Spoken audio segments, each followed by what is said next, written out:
Welcome to episode number 5 of Vin's Story Share. I'm your host, Vincent A. Lancey. My story involves being hit by a driver when I was 21 years old, walking home.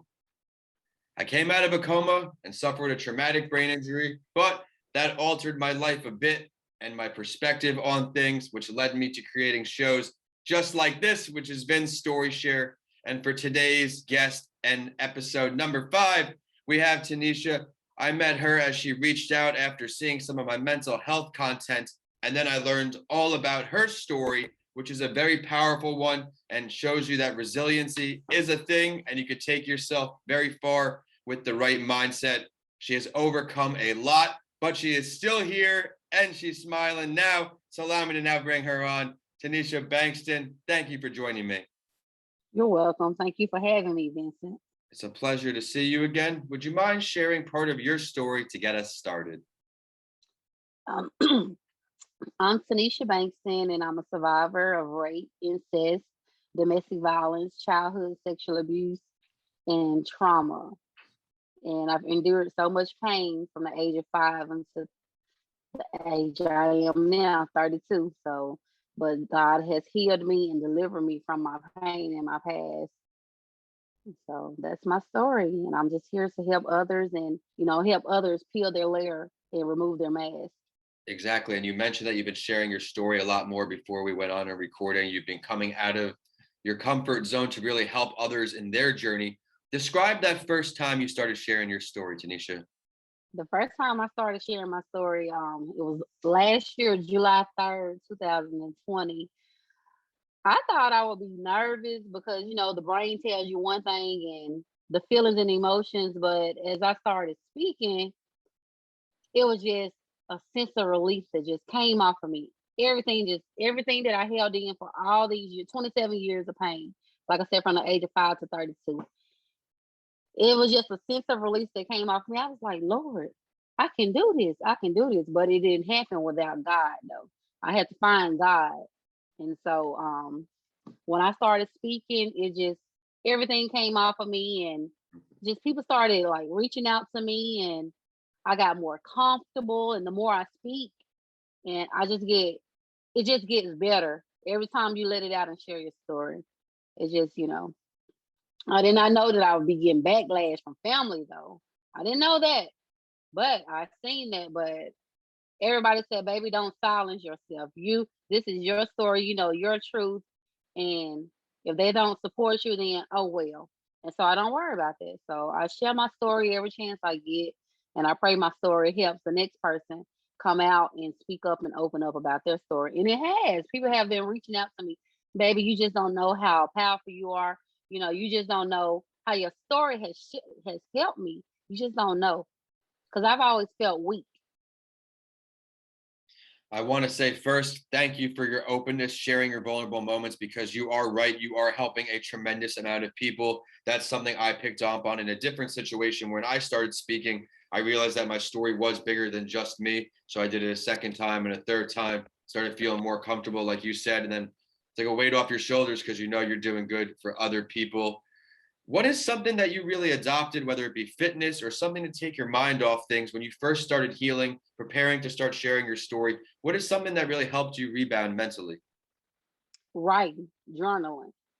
I've always done this for years, and I just done it for so long. And then as I had been doing it, I had been working on writing my book.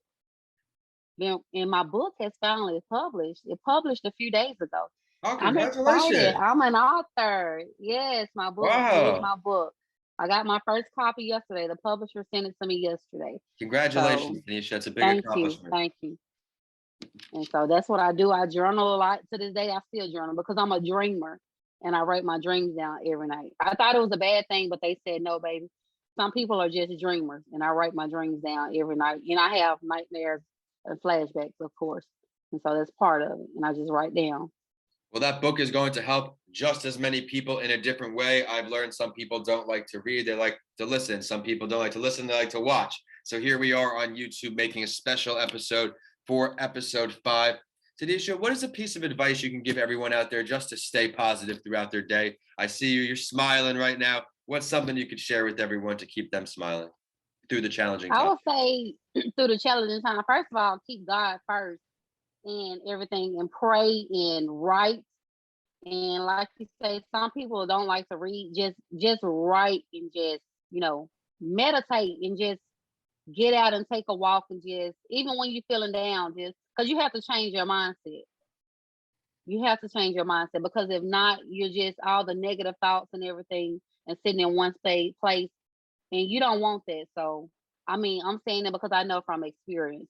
So just get out and move around, even if you know, or just watch something that's funny to change your mindset. Don't And that's what bottle it I would in. say. Right. You have to get it out. Don't bottle it in. Get it out. Incredible advice, Nisha. You're so strong, and I appreciate that because it's spreading right across this screen, brightening my day this morning. What is something you want to leave off as your last word before we share into your contact information, where they can find this brand new book? Okay. Okay. I just want to leave off, just find you a safe place and seek out to somebody who you can talk to and trust. And if it's a therapist or somebody, or if there are so many supportive groups on Facebook, you can reach out and just look for safe place groups on Facebook. Like that's what I've done, and that had helped me open up and to just come out of my shell and to peel my layer because you don't want to stay as a cocoon. You want to hatch into that beautiful butterfly that you were meant to be. I love it. So, Very positive to end the thank show. you. Now, please share, where can they say hello to you? Where can we find your book? All thanks, Tanisha. Thank you. You can find my book on Amazon. You can either type in my name, Tanisha Bankston, or you can type in My Pain is My Power. That's the name of my book. And I'm the first with this title and everything. I'm excited. And also you can find me on Facebook, um, facebook.com/Tanisha Bankston. And I have a blog. I do a lot of blogging on beingtanisha.com/word power. Word power. And that's it. Well, thank you so much for sharing all that. Everyone, be sure to check out her story. She has a lot to offer, and part of sharing our stories is we don't know which piece of the story will affect us most. Maybe her hometown, maybe something she went through, but be sure to check out that content. With that, Tanisha, I want to thank you so much for joining me on this show, for sharing your story, and for everyone viewing and listening on. Thank you for your support in this limited series that may turn into an official series. Who knows? But with great stories like hers, we are on our way. Thank you again for your support. And Tanisha, thank you so much. Thank you for having me, Vincent. Thank you so much.